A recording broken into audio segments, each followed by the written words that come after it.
Salut Thierry. Salut. Joyeux anniversaire de podcast. De même, je te souhaite la même. 4 ans. 4 ans, puis pour nos auditeurs qui sont à la maison, je ne sais pas si tout le monde nous suit depuis 4 ans, mais c'est exactement le même setup qu'il y a 4 ans.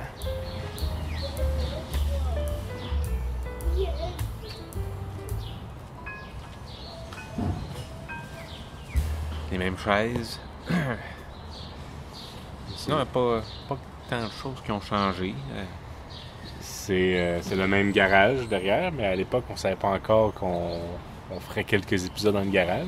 On savait pas que ça deviendrait le logo. On savait pas que ça deviendrait aussi un peu notre marque de commerce, mais qu'on respecterait pas tant que ça, vu que l'hiver, c'est pas vraiment possible. Puis on enregistre surtout l'hiver, effectivement.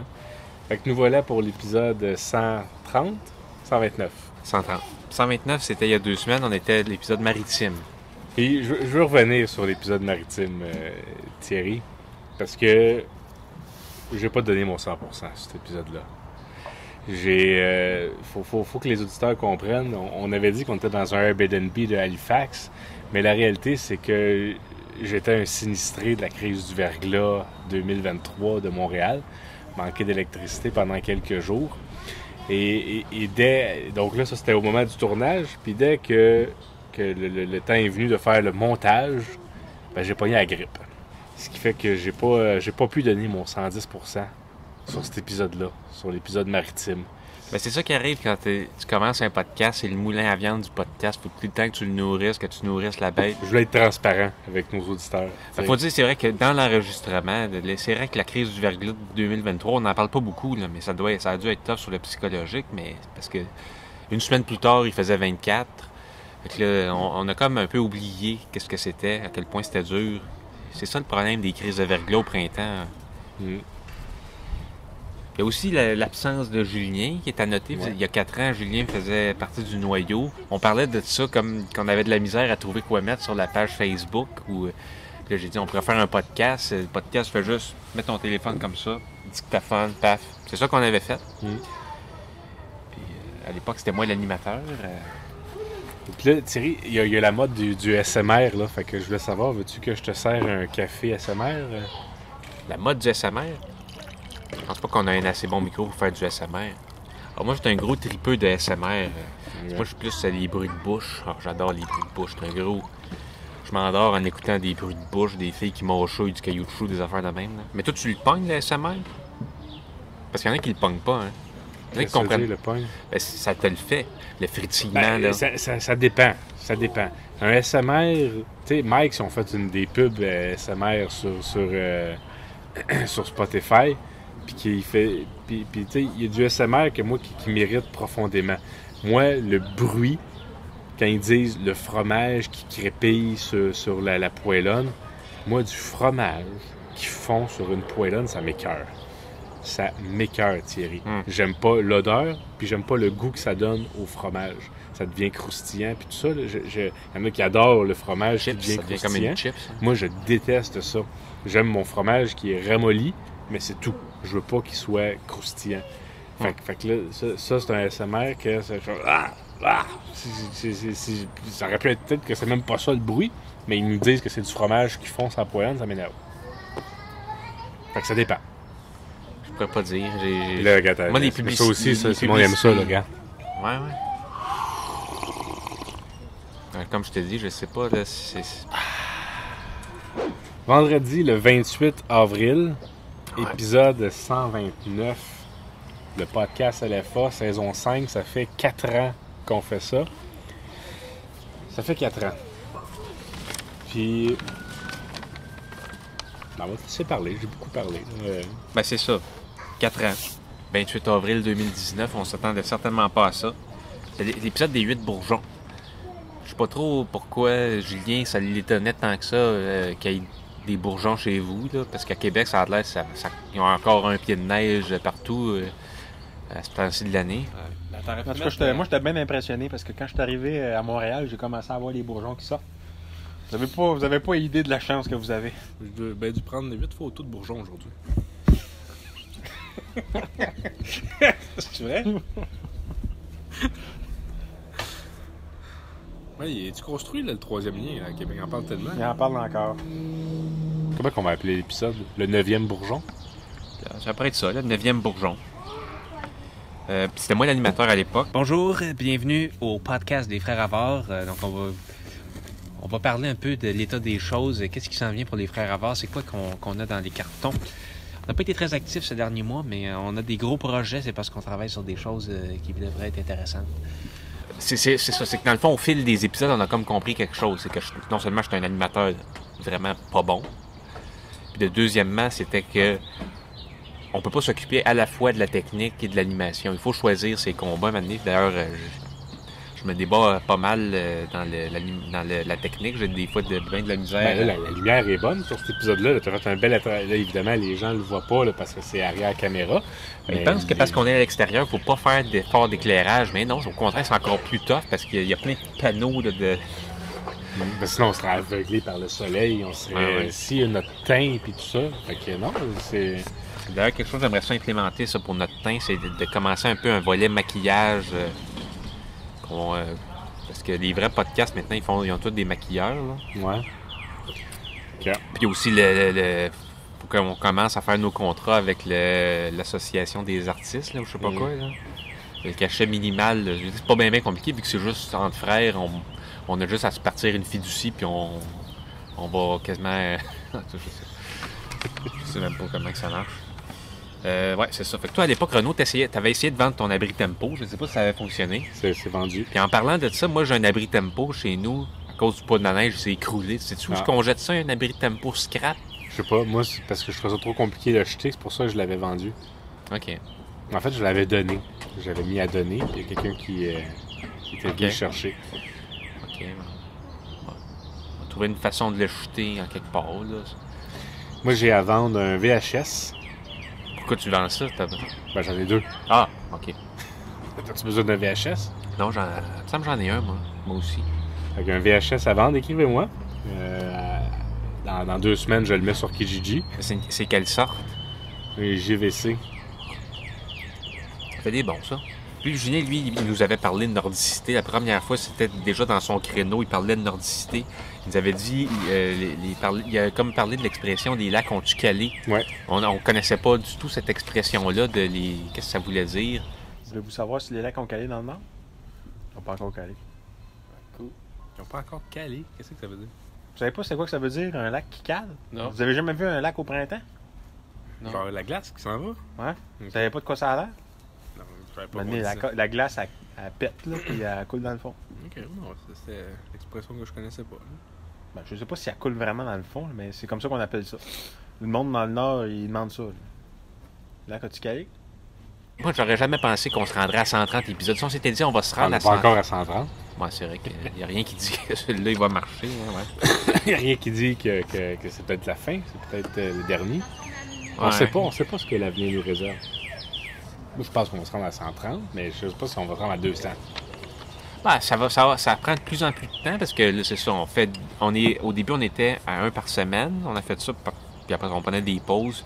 Puis on prend des pauses estivales, ce qui fait que c'est bon de prendre des pauses. Moi, c'est bon de pas trop... Il y en a qui étirent le muscle du podcast. Ils font un épisode de 3 heures par semaine pendant 4 ans, puis après ça, ils se rendent compte, mais Chris, ça fait 3 ans que je me répète, puis que je dis la même maudite affaire à chaque jour. Mais Thierry, je pensais à quelque chose. Je parlais avec Maryse, la présidente du podcast, là, justement, et Mathieu, qui est le coprésident, nos coprésidents. Puis je pensais à ça, là. On est un podcast qui se fait dans le garage, mais on prend des pauses estivales, ce qui fait qu'on fait des podcasts, surtout quand on peut pas aller dans le garage parce qu'il fait froid.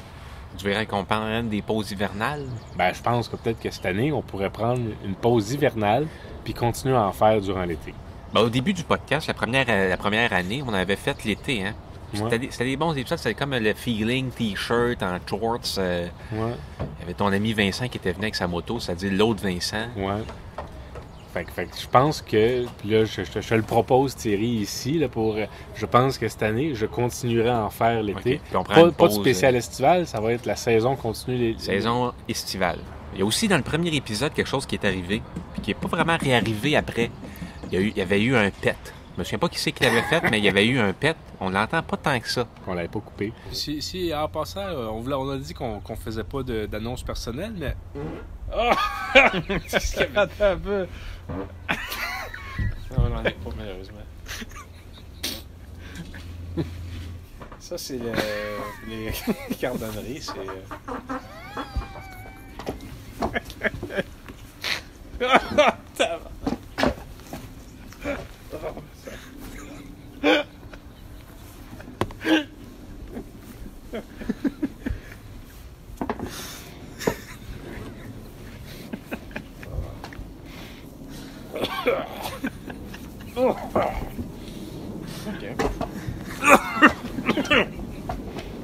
Donc, qu'est-ce qu'il y avait dans ces bides-là?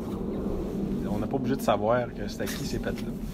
Je l'avais pas coupé, on avait dit, on est un podcast honnête, il y a des pets, on les met, puis on en parle, puis on n'est pas gêné de ça, c'est la vie, ça fait partie de la vie. Mais finalement, après ça, c'est jamais vraiment réarrivé. Puis c'est une bonne chose, selon moi, qu'on n'ait pas fait un podcast un peu trop ponctué de pets, qu'on n'ait pas, ça soit pas devenu notre espèce de... notre façon de sortir d'une conversation embarrassante. Moi, je suis content aussi qu'on soit pas un podcast de criage. C'est calme, le podcast, puis ça, j'aime ça de nous. Il faut dire, ouais, faites ça chez vous, là, puis les enfants sont couchés, puis à un moment donné, faut pas faire les fous. Fait que le bilan. On peut faire un petit bilan quand même. Hein? Oui. Ça fait 4 ans là, qu'on est là, puis qu'on rose, puis tout. Là. C'est sûr que là, le podcast, il y en a qui diraient techniquement, c'est pas tout à fait ça. Selon moi, je dirais que d'ici l'épisode 200, si on se rend jusque-là, je pense qu'on va peut-être essayer de trouver une façon de faire ça un petit peu mieux. Hein? Mais dans le bilan aussi, mettons qu'on met des chiffres. C'est 16 t-shirts de vendus, une tasse de café, c'est 512 abonnés, 129 épisodes, une moyenne de visionnement de 250 à 350 visionnements. On va les chiffres. Mais ce que j'ai compris, c'est qu'en réécoutant le premier épisode, c'est que notre objectif initial à la base, c'était quand même d'augmenter notre nombre de likes sur Facebook. On est rendu à 122 j'aime, 122 mentions j'aime. Oui, c'est stable. C'est stable. Moi, j'aime ouais, ça stable. Mais ça monte pas vite parce que moi, je pense que là, c'est ce qui se passe, c'est que Facebook a tout modifié ses algorithmes. À cet égard-là, c'est un échec. Non, mais je ne mets plus rien sur Facebook. Les premiers épisodes, à peu près jusqu'à l'épisode 4, c'était publié sur Facebook. Puis après ça, tu as créé la chaîne YouTube. Et puis, mais si on regarde dans un portrait plus global, là, on se rend compte quand même qu'on a réussi à faire un podcast quand même où il y a des gens qui savent même pas qui on est, qui l'écoutent. Je pense que là, on peut dire qu'on a quand même mieux réussi qu'à peu près tous nos projets précédents. Bon, c'est ton tour. C'est à ton tour de nous parler d'amour.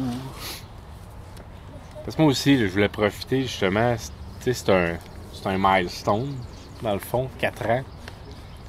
Puis, je sais pas Thierry, on vieillit. Puis la vie est ponctuée d'un paquet de milestones que tu atteins, tu sais, avec le temps, avec le fils du temps. Puis moi, récemment, j'ai eu 35 ans. Je considère que j'ai terminé le premier tiers de ma vie. Je commence le deuxième tiers. Puis il y a de quoi, c'est ça, c'est comme un marqueur, un milestone. Ouais. Ben, Mozart est mort à 35 ans, fait que t'as déjà clenché Mozart. J'ai clenché Mozart en termes d'âge, mais ce que je voulais dire, c'est que je vieillis. Je le sens. J'ai écouté d'autres podcasts de gens plus jeunes, puis je me rends compte que je suis loin des réalités que j'avais quand j'avais 19-20 ans. J'ai eu la grippe, mais c'est sûr que c'est pas à prendre à la légère, mais ça m'a mis à terre pendant 6 jours. J'ai été 6 jours à pas être capable de rien faire. Et clairement, le fait que tu vieillis, ben tu te rétablis moins vite qu'avant. Quand je m'étire un muscle parce que j'ai mal bougé, ben ça prend plus de temps à guérir. C'est toutes des affaires que tu sens. Puis je pense, je suis encore loin d'être vieux, je guéris encore rapidement, mais moins que quand j'avais 19 ans. Ça, c'est sûr et certain. Ouais. Moi, c'est ça, à 22 ans, j'avais déboulé un escalier, là, puis je m'étais relevé comme ça, j'avais fait un petit pas de danse. Aujourd'hui, je pense que je passerais 3 semaines au lit après une culpute de même. Moi, quand j'avais 19 ans, c'était il y a 16 ans. si on fait le calcul. Ah, Je sortais d'une relation amoureuse qui avait duré 5 ans, qui a reproduit 5 chats, puis heureusement pas d'enfants. Parce que c'est. Ouais. J'étais jeune, je voulais tout faire, tout voir, aller partout, tout goûter, tout baiser. Ben ça, c'est le Renaud de 19 ans. Puis j'ai 35 ans, puis je le réalise aujourd'hui que ça apporte pas le bonheur de tout voir, tout goûter, puis tout ça. Je sais même pas. Puis là, je me demande, un coup que t'as. Comment je dirais ça? J'ai quand même atteint plusieurs milestones dans ma vie. Ben ouais. J'ai eu mes enfants, Maison. j'ai eu une maison, je me suis marié, j'ai quand même voyagé un peu. Promotion. J'ai eu une couple de promotions. Puis à chaque fois, tu te rends compte, c'est quoi le but de tout ça? Je sais pas. Puis là c'est peut-être la quête perpétuelle du bonheur. Tu te dis, puis je pense que je suis heureux. Un coup que tu atteins ton objectif, je les atteins mes objectifs. Mais un coup que tu atteins ton objectif, Thierry, tu fais quoi? On peut-tu être juste content de ce qu'on a? Ben, j'imagine qu'il y a bien du monde, c'est ça, comme ça qui voit les choses. Après ça, si tu veux, tu peux aussi te convertir puis devenir un moine cistercien puis aller faire du fromage à l'abbaye. Puis, Mais mettons que j'aime pas ça, faire du fromage. Parce que là, c'est vrai que c'est peut-être pas la voie pour toi, là, mais sinon, ça pourrait être. Tu peux. Si t'es pas satisfait, mais si t'es satisfait, je pense que tu peux t'en contenter. Le problème, c'est juste, c'est ça, c'est des fois, tu te mets à moisir un peu. Fait que là, il faut que tu ailles. Je sais pas. Je trouve que l'important, c'est de voir la beauté de la vie. Ouais. Notre podcast, en quelque sorte, au fil des épisodes, il y a des choses que j'ai comprises sur la conversation, sur l'art de la conversation, l'art conversationnel, que il faut comment qu'on se jase, comment qu'on fait une bonne conversation. Il faut être à l'écoute de l'autre, des autres. Il faut qu'on puisse. Faut pas que tu sois constamment dans un monologue. Il faut qu'on écoute ce que l'autre a à dire. C'est comme un ping-pong. Faut éviter de faire 20 choses différentes dans un podcast. Il faut qu'on soit à l'écoute. OK. C'est ça. Fait qu'à force de faire du podcast, je trouve que je suis bien meilleur en conversation. Sauf qu'on dirait que des conversations où il n'y a pas de micro, c'est pas enregistré, je trouve ça plate. Je me mets pas. J'ai comme pas envie de gaspiller de l'énergie de conversation à parler si c'est pas pour être sur YouTube. Tu sais jamais quand est-ce que tu es enregistré. Ouais, ben c'est ça. Mais pour avoir des bonnes conversations, il faut être capable de parler de un peu de tout puis de n'importe quoi. Fait que c'est ça. Je voulais parler, je me disais, c'est ça. L'art de la conversation, selon les frères Havard, c'est un morceau de métal. Ouais. C'est ton morceau de métal. Oui. Moi, ça me fascine, les villes qui changent de nom, comme Asbestos, qui est devenu Val-des-Sources, comme York, qui est devenu Toronto. Il y a un paquet de villes comme ça qui ont changé de nom. Puis des fois, c'est ça, il n'y a pas de répertoire des villes qui ont changé de nom. Puis j'avais trouvé une ville, elle n'a pas changé de nom, mais que... Il y a Paris. Paris, ça s'appelait... comment ça s'appelait? Lutèce. Puis vous saviez ça, que Tétroville, hein, c'est techniquement l'appellation de Tétroville, ça a juste existé pendant 4 ans. Puis c'est resté. C'est resté. C'est resté où ça sonne. Des affaires qui marquent, hein. Parce que c'est Pierre Paris Tétro. s'est appelé Lutèce pendant 60 000 ans, puis c'est pas resté. Non, mais c'est pour dire que des fois... Mais il y a une ville en Pennsylvanie qui s'appelle King of Prussia. Sais-tu comment j'ai appris qu'il y avait une ville qui s'appelle King of Prussia en Pennsylvanie? Une liste de faits insolites sur un site web de... Non, c'était en jouant à Franchise Hockey Manager. Ah. Il y avait un des joueurs qui était né à King of Prussia. Puis j'étais comme, mais voyons, c'est quoi ça? Puis il y a effectivement une ville à peu près 40-50 000 habitants en Pennsylvanie qui s'appelle King of Prussia. Le quartier. J'ai peur! Qu'est-ce qu'il y a? Oui, le gars a dit ferme ta gueule. Et c'est ça. L'oreille est où, là? Il est là. OK, ben restez en arrière, s'il vous plaît. La vie de quartier. Donc, la ville que j'ai trouvée qui avait changé de nom, c'est Rivière-du-Loup. Et là, tu te dis Rivière-du-Loup. Mais pas le Rivière-du-Loup du Bas-Saint-Laurent. Non, il y avait un autre Rivière-du-Loup dans le coin de Trois-Rivières. Louisville. Louisville, avant, s'appelait Rivière-du-Loup. Puis là, je me suis demandé, mais pourquoi est-ce que ça s'appelait... Pourquoi ça s'appelle Louisville? Puis moi, ça me fait toujours rire. Des fois, les raisons de changement de nom sont un peu loufoques. Et ce qui arrive, c'est qu'en 879, ils changent leur nom pour Louisville en l'honneur de Louise, qui est la fille de la reine Victoria, qui est censée venir visiter le village en 1880. Fait qu'ils ont changé le nom de Rivière-du-Loup pour Louisville en l'honneur de Louise qui va venir leur rendre visite. Finalement, Louise n'est jamais venue rendre visite, mais le changement de nom était déjà fait. Puis ils se sont dit, de toute façon, Rivière-du-Loup, ça porte à confusion vu qu'il y a un autre Rivière-du-Loup. Fait qu'on va laisser notre nom de Louisville à l'honneur de quelqu'un qui était censé venir mais qui n'est jamais venu. Je sais pas s'il y en a une des deux qui méritait mieux ce nom-là ou qui avait plus de loups.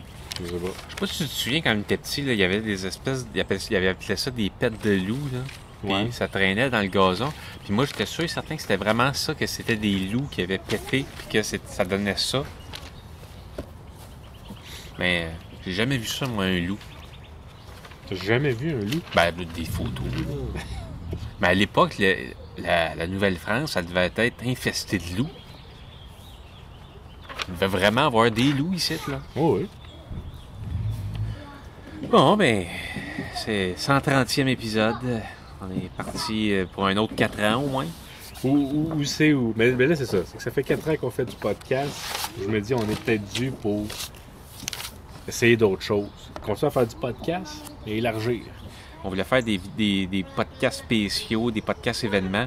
Comme tantôt, là, il y avait le ballon de basket. Ça m'a fait penser, ça serait bon un épisode basket, là, où on joue au basket. Un épisode où on va faire ça juste pour rire. S'il y a une autre rencontre de la ligne bleue, ça avait bien pogné, si on pourrait retourner. Je parlais avec Paris, justement, qui disait qu'elle trouve que c'est l'épisode le plus plate qu'on a fait. On s'en était rendu compte un peu, mais ça a marché. Oui. Si ça marche, ça marche.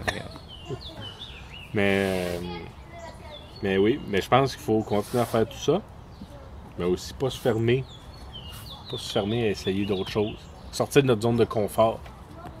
Puis moi, je pense que dans la dernière année, je suis pas assez sorti de ma zone de confort. J'ai accumulé les milestones. Là, faut que je sorte. Des fois, c'est bon de retourner dans le garage, mais des fois, c'est bon aussi d'ouvrir ses horizons. Fait que je conclue, c'est mon rôle d'animateur. Épisode 130, vendredi le 28 avril, c'était le 4e anniversaire. Le 9e bourgeon, il vient d'éclore, il est parti. Quelle feuille, fleur est-ce que ce bourgeon va donner? On le saura dans les prochaines semaines, prochaines années. Thierry à la technique, beau travail à l'éclairage. Franchement, wow! Et moi-même à l'animation, Renaud Havard. Ouais, c'était toi aussi qui avais préparé le café. Très bon café. C'était du décaf, je sais pas si t'en es rendu compte. J'ai pas eu le petit kick que je m'attendais, mais bon. C'est pas du décaf, moi, qu'est-ce que je te dis. Donc, merci d'avoir été là. On se revoit bientôt. Je rentre dans le garage.